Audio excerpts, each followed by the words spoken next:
शरद पवार का सियासी सफर। कई महत्वपूर्ण पदों पर कर चुके हैं काम। धुरंधर जन नेता की छवि, महाराष्ट्र के दिग्गज नेताओं में शुमार। 2 बार बनते बनते रह गए थे पीएम। संतुलित व्यक्तित्व और प्रखर वक्ता, लोकप्रिय राजनेता की है पहचान। 83 साल की उम्र, 63 साल की राजनीति। शरद पवार का राजनीतिक सफर बेहद रोचक और महत्वपूर्ण रहा है। अपनी राजनीतिक करियर में वो कई महत्वपूर्ण पदों पर काम कर चुके हैं। पवार ने महाराष्ट्र के मुख्यमंत्री के रूप में अपनी सेवाएं दी और बाद में भारतीय क्रिकेट संघ के अध्यक्ष के तौर पर भी काम किया। उन्हें राजनीति में अपनी भूमिका को बदलते हुए देखा गया और उनका योगदान भारतीय राजनीति को प्रभावित करने में महत्वपूर्ण रहा है।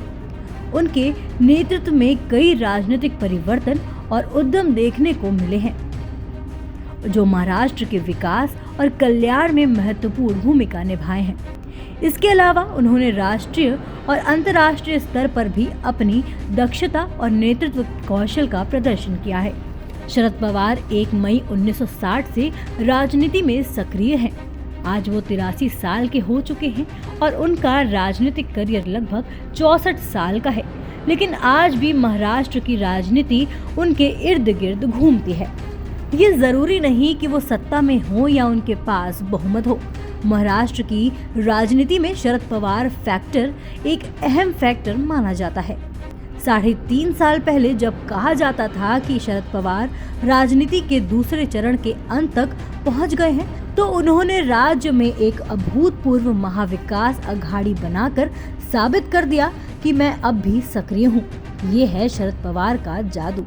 शरद पवार, जिन्होंने अपनी जिंदगी भर में राजनीति के कई रूपों में अपनी अद्वितीय पहचान बनाई है, उन्होंने राजनीति के उच्च और महत्वपूर्ण पदों पर कई बार काम किया है, जैसे कि महाराष्ट्र के मुख्यमंत्री, केंद्रीय कैबिनेट मंत्री और भारतीय क्रिकेट संघ के अध्यक्ष। 1978 में शरद पवार 38 साल की उम्र में प्रोग्रेसिव डेमोक्रेटिक पार्टी यानी प्रलोद की सरकार बनने के साथ साथ महाराष्ट्र के सबसे कम उम्र के मुख्यमंत्री बने। ये सरकार 1.5 साल से ज्यादा चली, लेकिन बाद में जनता पार्टी में फूट पड़ गई और अंत में इंदिरा गांधी की सिफारिश पर महाराष्ट्र में राष्ट्रपति शासन लागू किया गया और पवार की पहली सरकार को बर्खास्त कर दिया गया।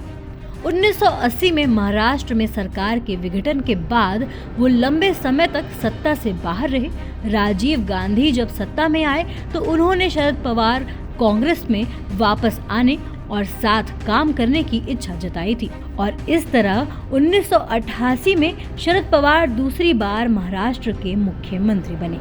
शरद पवार के राजनीतिक सफर में 2 बार ऐसे पड़ाव भी आए जब वो प्रधानमंत्री बनने के प्रबल दावेदार माने जा रहे थे।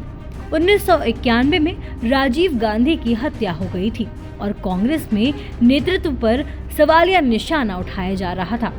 सोनिया तब राजनीति में नहीं आई थी। शरद पवार को देश के युवाओं का पूर्ण समर्थन भी था। राजीव की हत्या के बाद हुए चुनाव में कांग्रेस को पूर्ण बहुमत नहीं मिला, लेकिन बहुमत के फिर भी बहुत करीब रहा। प्रधानमंत्री पद की दौड़ में पवार के मुकाबले वोटिंग में पीवी नरसिम्हा राव को ज्यादा वोट मिले और पवार के हाथों से ये मौका निकल गया।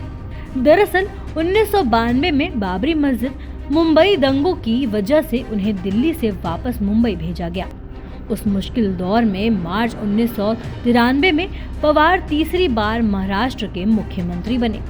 लगा तो कुछ ऐसा ही कि ये बदलाव मुंबई दंगों के मद्देनजर हुआ, लेकिन राजनीतिक नजर से देखा जाए तो जानकारों का मानना है कि नरसिम्हा राव दिल्ली में पवार के रूप में कोई प्रतिद्वंदी नहीं चाहते थे, इसलिए राव ने उन्हें वापस मुंबई भेज दिया और इस तरह शरद पवार एक बार फिर से पीएम के पद पर पहुंचते पहुंचते रह गए, लेकिन उस सरकार में वो रक्षा मंत्री बने रहे।